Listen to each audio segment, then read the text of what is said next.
Hello everyone, welcome to my channel. आज हम बात करेंगे गवर्नमेंट के न्यू रिक्रूटमेंट प्रोसेस की। इस वीडियो में मैं आपको बताऊंगी कि इस रिक्रूटमेंट प्रोसेस के क्या फ़ायदे हैं, कौन कौन ये एग्ज़ाम्स दे सकता है, इसमें कौन से एग्ज़ाम्स कंडक्ट होने हैं। इस वीडियो में आपके सारे डाउट्स क्लियर कर दूंगी। तो चलो वीडियो स्टार्ट करते हैं। जैसा कि आप लोग जानते हैं कि अभी इंडिया में काफ़ी सारे रिफॉर्म्स हो रहे हैं। थोड़ी देर पहले न्यू एजुकेशन पॉलिसी भी आई थी। तो इसी से रिलेटेड हमारे जो मिनिस्टर्स हैं उन्होंने शिफ्ट किया है ओल्ड रिक्रूटमेंट प्रोसेस से न्यू रिक्रूटमेंट प्रोसेस में, जिसमें वो एक न्यू रिक्रूटमेंट एजेंसी बनाएंगे जिसका नाम है नेशनल रिक्रूटमेंट एजेंसी। और ये एजेंसी एक टेस्ट कंडक्ट करवाएगी, common eligibility test for all the jobs. अब मैं आपको बताऊंगी कि इस प्रोसेस में किन किन जॉब एजेंसीज और कौन सी जॉब्स को इंक्लूड किया गया है। NRA common eligibility test conduct करवाएगी नॉन टेक्निकल नॉन गजेटेड पोस्टों के लिए। मींस गजेटेड पोस्ट के लिए ये कॉमन एलिजिबिलिटी टेस्ट नहीं होगा। इसमें सिर्फ ग्रुप बी ग्रुप सी के नॉन टेक्निकल एग्जाम्स ही होंगे।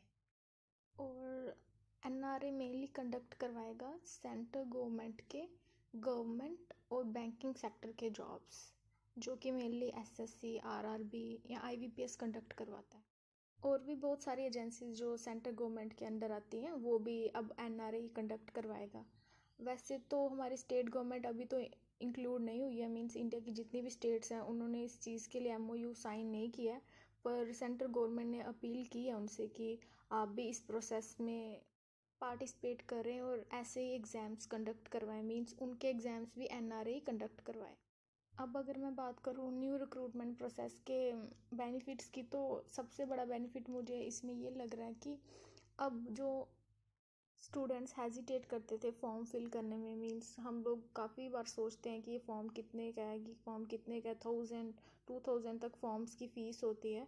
तो इस चीज़ में फॉर्म्स की फ़ीस कम हो जाएगी। अब मैं आगे आपको बताती हूँ थोड़ी देर बाद कि प्रोसेस पूरा काम कैसे करेगा। अभी हम बेनिफिट्स की बात कर लेते हैं। और इसमें एक बड़ा बेनिफिट है कि जो फार फ्लंग एरियाज़ के बच्चे हैं, जैसे हमारे जम्मू कश्मीर में काफ़ी हिली एरियाज़ के बच्चे हैं जिनको वहाँ पर जो उनका एग्ज़ाम्स कंडक्ट नहीं हो पाता है उनके एरिया में, तो उनको काफ़ी दूर जाना पड़ता है। अब इससे वो चीज़ हट जाएगी। मींस उनकी खुद की डिस्ट्रिक्ट में अब सेंटर बनेंगे, वो वहाँ पे इजीली एग्ज़ाम दे सकते हैं। हमारे जो फीमेल स्टूडेंट्स हैं वो भी काफ़ी इजीली वहाँ पर ट्रैवल कर सकते हैं और एग्ज़ाम्स दे सकते हैं अपने। इसकी वजह से उनका एक तो पैसा भी बचेगा, टाइम बचेगा, जो रिसोर्सेज हैं वो बचेंगे। क्योंकि ये जो न्यू रिक्रूटमेंट एजेंसी है ये नेक्स्ट ईयर से काम करना स्टार्ट कर देगी। तो गवर्नमेंट ने फ़िलहाल तो 1000 सेंटर्स बनाने की बात की है। तो एक सेंटर फॉर एवरी डिस्ट्रिक्ट के लिए तो कंपलसरी है, तो हमारे बच्चे अपनी डिस्ट्रिक्ट में जाकर एग्ज़ाम दे सकते हैं आराम से। अब अगर मैं बात करूँ ये एग्ज़ाम होंगे कब कब, तो ये रिक्रूटमेंट एजेंसी नेक्स्ट ईयर से काम करना स्टार्ट कर देगी। और हर साल ये टेस्ट 2 बार होगा। ये कॉमन एलिजिबिलिटी टेस्ट एक साल में 2 बार होगा। और जो इसका स्कोर कार्ड होगा वो 3 साल तक वैलिड रहेगा। हर स्टूडेंट का 3 साल तक वैलिड रहेगा। पर ऐसा नहीं है कि एक बार आपका स्कोर कार्ड आ गया तो आप उसको इम्प्रूव नहीं कर सकते। आप जब तक आपकी एज है तब तक आप ये टेस्ट दे सकते हैं और अपना स्कोर कार्ड इम्प्रूव कर सकते हैं।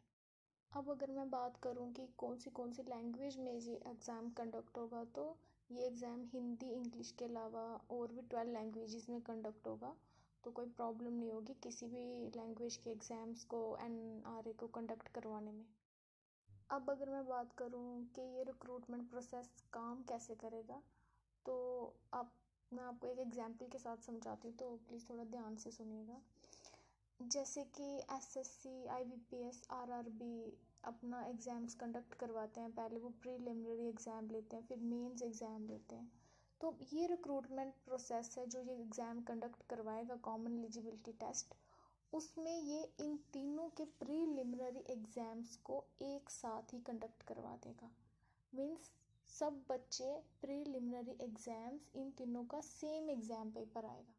मीन्स पहले कॉमन एलिजिबिलिटी टेस्ट कंडक्ट होगा, फिर उसकी मेरिट लिस्ट आएगी।